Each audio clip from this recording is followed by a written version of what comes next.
Des défis importants restent à relever pour renforcer l'extension de la protection sociale avec la poursuite des programmes existants, l'accélération du processus d'extension à 1 million de ménages dans le cadre du RNU, l'intégration des initiatives de gratuité des soins dans le système d'assurance maladie, l'élaboration d'une nouvelle stratégie de développement de l'Agence sénégalaise de la couverture sanitaire universelle et la mise en œuvre effective de la loi sur la protection sociale. Telles sont les quelques remarques issues de la revue annuelle 2024 de la protection sociale, des défis qui pourraient être relevés à condition de revoir le budget alloué aux projets et programmes sur la protection sociale. Durant l'année 2023, une étude que SICODER va mener avec le LARTES, le laboratoire de recherche de la transformation économique et sociale, a révélé que les différents programmes de protection sociale, que ce soit la CIMU, que ce soit le plan Sésame, le programme 0,5 ans, les bourses nationales de sécurité familiale, les cantines scolaires, aucun de ces programmes n'a reçu plus d'1,75% des 6 000 milliards de notre budget de 2023. Cela traduit une chose. Nous n'investissons pas assez dans la protection sociale.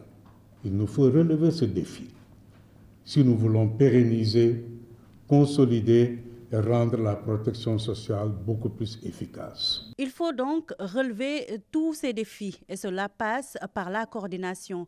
Justement, cette présente revue annuelle se tient dans un contexte marqué par l'élaboration d'un nouveau référentiel de la politique économique et sociale qui vise à établir une feuille de route stratégique pour les 5 prochaines années afin d'accélérer le développement économique, social et environnemental du pays.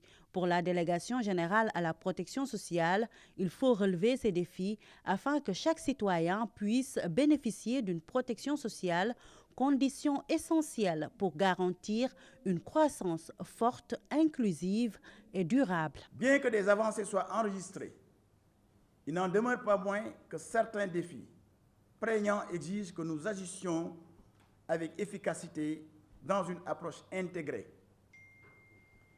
Il s'agit entre autres du renforcement du pilotage et de la coordination pour juguler les effets de la fragmentation, de l'amélioration des offres de prestations sociales pour une meilleure prise en charge de la demande,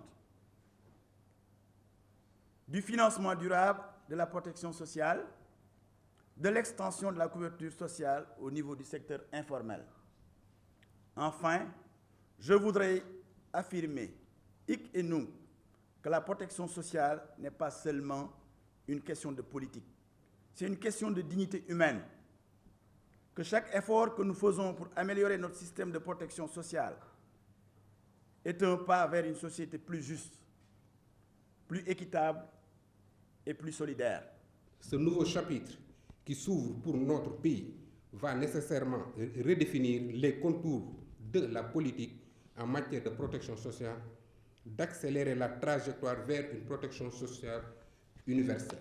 Les partenaires techniques et financiers, à savoir l'UNICEF, la Banque mondiale, ont salué les résultats positifs enregistrés par le Sénégal en matière de protection sociale.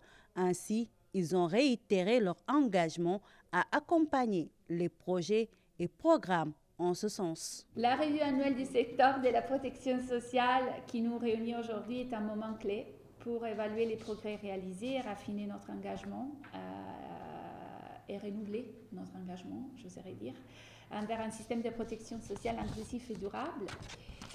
Et on espère que les initiatives de la DGPSN en partenariat avec les partenaires techniques et financiers seront encore plus cruciales pour construire un système qui répond aux besoins des populations les plus vulnérables au Sénégal.